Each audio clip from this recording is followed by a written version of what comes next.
안녕하세요. 크립토피아입니다. 오늘의 코인 정보 공유해 보도록 하겠습니다. 저희 채널 구독과 좋아요 눌러주는 센스 잊지 말아주시고요. 오늘은 리플에 대해서 브리핑 드려보겠습니다. 브리핑 시작에 앞서서 영상 하단 고정 댓글에 보시면 저희 소통방으로 들어오실 수 있는 링크가 있습니다.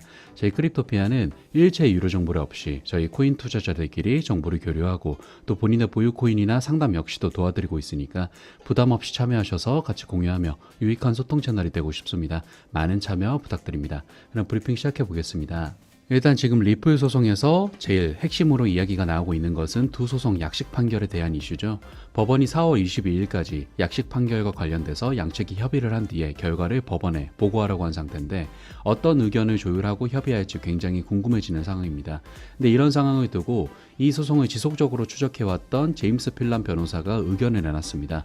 제임스 필란의 변호사의 의견은 이렇습니다. 만약에 양측이 약식 판결로 가는 길을 선택한다고 하더라도 상당히 복잡한 절차를 거쳐야 한다고 설명했습니다.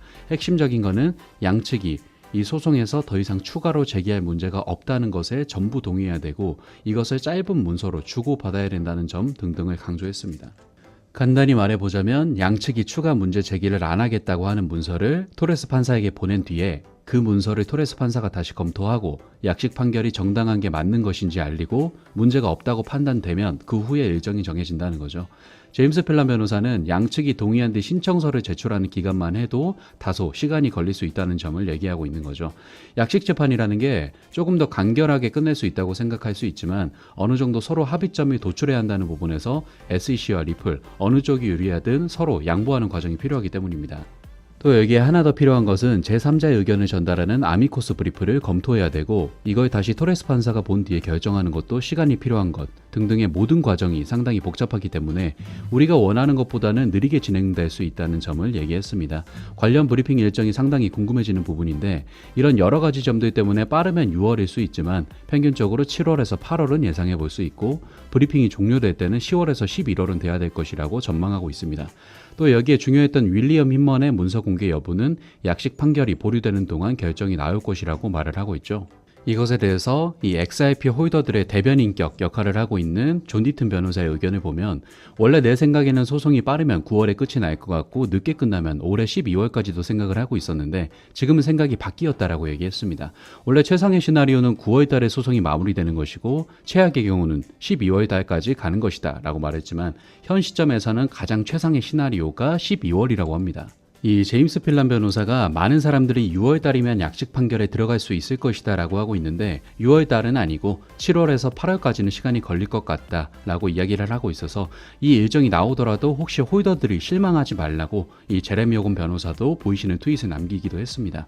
근데 여기까지 들으면 이 XRP 홀더분들은 또 그러실 수 있죠. 아니 소송이 또 늦춰진다고 이런 말 하실 수가 있는데 일단 오해하지 말았으면 하는 건 이 시나리오의 과정은 만약 합의가 되지 않는다면 이라는 전제를 깔고 얘기하는 겁니다. 만약 합의가 안 되면 12월 달까지 가는 거고 최악의 경우는 내년까지도 바라본다라고 얘기를 한 거죠.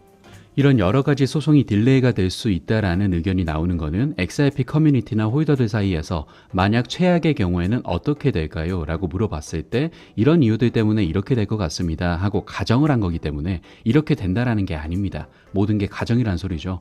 이 부분에 대해서 XRP 소송에 관련해 의견을 내세웠던 이 제임스 필란 변호사, 존 디튼 변호사, 제레미 호건 변호사 전부 다 똑같은 의견을 내세웠던 게 뭐냐면 이 소송은 결국에 합의로 끝이 날 것이라고 말했습니다.